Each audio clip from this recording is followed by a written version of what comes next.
Yes, we're reading from Ebony Rising. It's just a book I found in the library.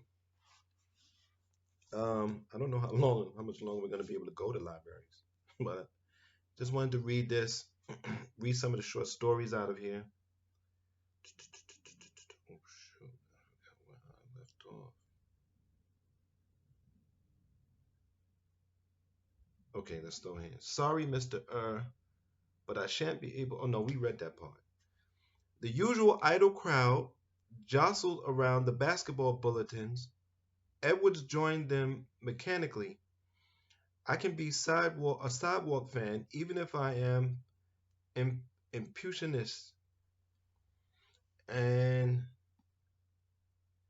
epicunist. I'm sorry, impecunist. It's a weird word. Even if I am epicunist.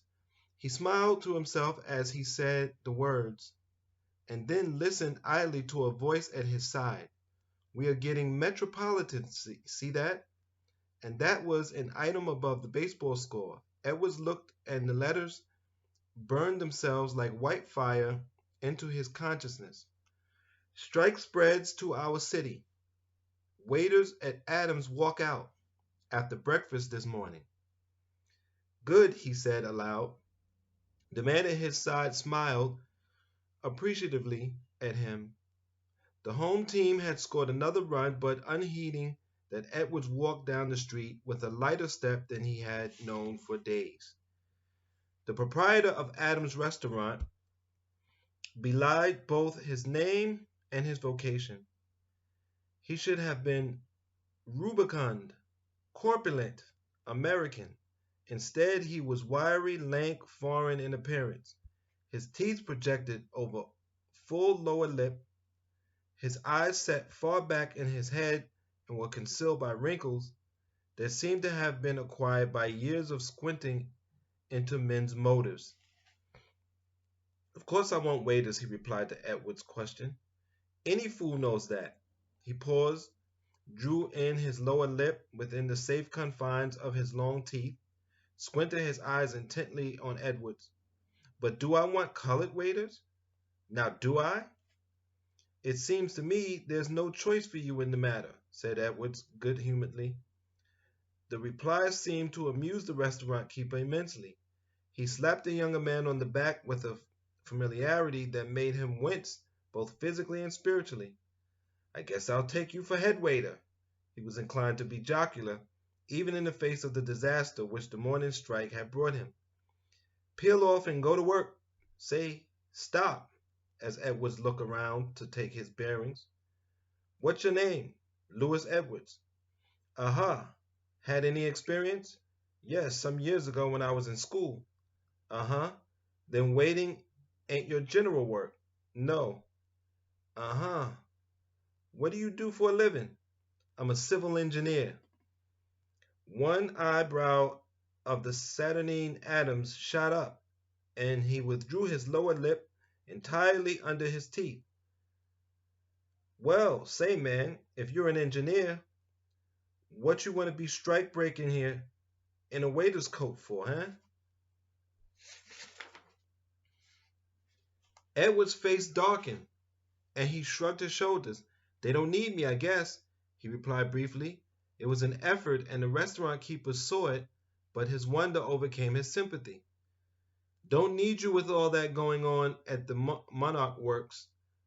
Why, man, I'd have thought every engineer this side of hell would be needed out there. So did I. That's why I came here, but...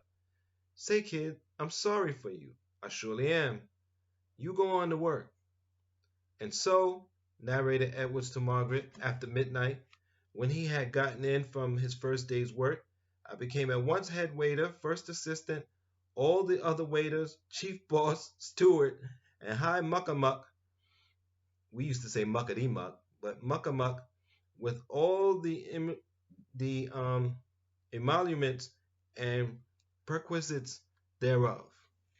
Margaret was silent. With her ready sympathy, she knew that no words of hers were needed then. They would only add to the burdens he had to bear. Nothing could be more bitter than this apparent blasting of his lifelong hopes. this seeming lowering of his standards. She said nothing, but the pressure of her slim brown hand on his meant more than words to them both. It's hard to keep the vision true, he groaned. If it was hard that night, it grew doubly so within the next few weeks. Not lightly were the deposed waiters to take their own self-dismissal and supplanting.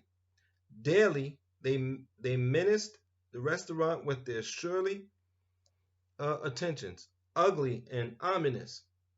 Adams shot out his lower lip from the confines of his long teeth and swore in a various language that he'd run his own place if he had to get every nigger in Africa to help him.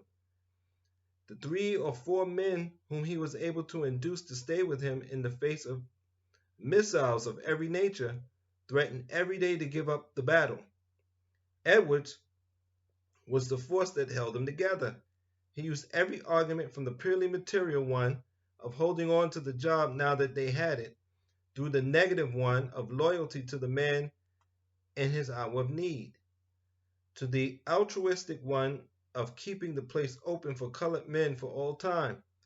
There were none of them of such value as his own personality, and the fact that he stuck through all the turmoil.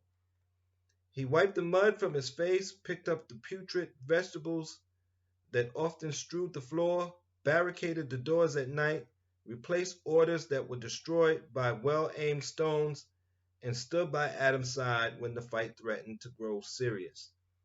You know he's going to get dumped. Adams was appreciative. Say, kid, I don't know what I'd done without you. That's honest.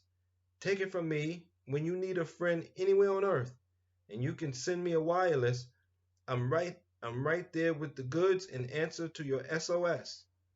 This was the afternoon when the patrol lined up in front of the restaurant, gathered in a few of the most disturbing ones, none of whom, by the way, had ever been employed in the place. Sympathy had pervaded the town. The humid August days melted into the sultry ones of September. The self-dismissed waiters had quieted down, and save for an occasional missile, annoyed Adams and his corps of dark-skinned helpers no longer. Edwards had resigned himself to his temporary discomforts.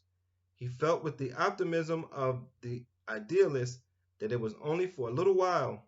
The fact that he had sought work at his profession for nearly a year had not yet discouraged him. He would explain carefully to Margaret when the day's work was over that it was only for a little while. He would earn enough at this to enable them to get away, and then in some other place he would be able to stand up with the proud consciousness that all his training had not been in vain. You know the saddest part about a lot of this? When black people had to leave the South in the Great Migration because they were being terrorized and scramble around, how many engineers and brilliant people did the South lose that they could have been down there building whatever? And brilliant people of all abilities. You know, it's always the saddest part when you run people out. You never know what you ran away. And again, a lot of brilliant people, black people, talents get wasted and still today. So this is a pretty good story. And if I mispronounce anything, I'm sorry. This is my first time reading it with you. I want to try that. I use all the other stuff I've read before, but I picked this book up and we're reading it together. So until next time, I thank you for your support. Take care of your mind, take care of your body, and please be safe.